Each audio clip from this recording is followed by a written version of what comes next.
പ്രിയമുള്ളവരെ, ഞാൻ രഘുനാഥനമ്മൻ. ഞാനൊരു പുതിയ യൂട്യൂബ് ചാനൽ തുടങ്ങുകയാണ്. ഈ ചാനലിലൂടെ ഞാൻ നിങ്ങളുമായി പങ്കുവയ്ക്കാൻ ഉദ്ദേശിക്കുന്നത് വാസ്തുവിദ്യയും വാസ്തുവിദ്യയുമായി ബന്ധപ്പെട്ട് വരുന്ന ജ്യോതിഷവും പിന്നെ മഹാക്ഷേത്രങ്ങളുടെ ഐതിഹ്യങ്ങളിലൂടെ ഒരു യാത്രയാണ് ഉദ്ദേശിക്കുന്നത്. എന്തു പ്രവൃത്തി തുടങ്ങണമെങ്കിലും ഗണപതിയെ സ്തുതിച്ചുകൊണ്ട് വേണം. അതെന്തുകൊണ്ടാണ് എന്നുള്ളത് മറ്റൊരു വീഡിയോ ഞാൻ നിങ്ങളോട് പറയുന്നതായിരിക്കും. ഇപ്പോൾ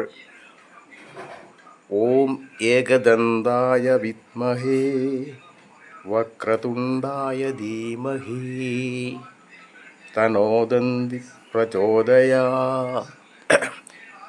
ഇന്ന് ഞാൻ നിങ്ങളോട് പങ്കുവെക്കാൻ ഉദ്ദേശിക്കുന്നത്, ഒരു വീടിൻ്റെ സ്ഥാനനിർണയം നടത്തിക്കഴിഞ്ഞാൽ അത് എപ്രകാരമാണ് അതിൻ്റെ ശംഖുസ്ഥാനം നടത്തേണ്ടത്. ശംഖുസ്ഥാനം എന്ന് പറഞ്ഞാൽ നമ്മൾ പ്രധാനമായിട്ടും അത് ഉദ്ദേശിക്കുന്നത്, ചില സ്ഥലങ്ങളിൽ അതിനെ ഞാൻ ഈ ചിത്രത്തിൽ കാണിച്ചിരിക്കുന്നത് പോലെ ഒരു സ്ഥാനമാണ് അതിന് വേണ്ടിയത്. അപ്പം അതിന് പ്രധാനമായിട്ടും പറയുവാനുള്ളത്, ശംഖ് സ്ഥാനം എവിടെയാണ് എന്നുള്ളതിനെ സംബന്ധിച്ച് പറയുന്നതിന് മുമ്പായിട്ട് തന്നെ ഈ ശംഖ്, അതായത് കുറ്റി എന്തുകൊണ്ട് വേണം നിർമ്മിക്കുവാൻ എന്നുള്ളതിനെ സംബന്ധിച്ചൊരു വിശദീകരണം നൽകിയതിന് ശേഷം കുറ്റി എവിടെയാണ് വെക്കണം എന്നുള്ളതിനെ സംബന്ധിച്ച് ഞാൻ നിങ്ങളോട് വിശദീകരിക്കുന്നതായിരിക്കും. കരിങ്കാലി, ദേവദാരു, ചന്ദനം തുടങ്ങിയിട്ടുള്ള, പിന്നെ ഒരു കാര്യം കൂടെ അക്കാര്യത്തിൽ പറയുന്നുണ്ട്, ആനക്കൊമ്പ്. ഈ 3 വസ്തുക്കൾ കൊണ്ടാണ് ശംഖുസ്ഥാനം നടത്തണമെന്ന് പ്രധാനപ്പെട്ട വാസ്തുവിദ്യ പ്രതിപാദിക്കുന്ന ഗ്രന്ഥങ്ങളിലൊക്കെ പറഞ്ഞിരിക്കുന്നത്. അത് പ്രധാനമായിട്ടും ഈ ശംഖ് സ്ഥാപിക്കേണ്ടത് വീടിൻ്റെ സ്ഥാനനിർണയത്തിന് ശേഷം കന്നിമൂലയിലാണ്. അതായത് ഭിത്തിയുടെ പുറത്ത് നിന്ന് 1 കോൽ 14 അങ്കുലം, അതല്ല എന്നുണ്ടെങ്കിൽ 2 കോൽ 2 അങ്കുലം, അതുമല്ല എന്നെങ്കിൽ മറ്റൊരളവ് സ്വീകരിക്കാം, 2 കോൽ 18 അങ്കുലം.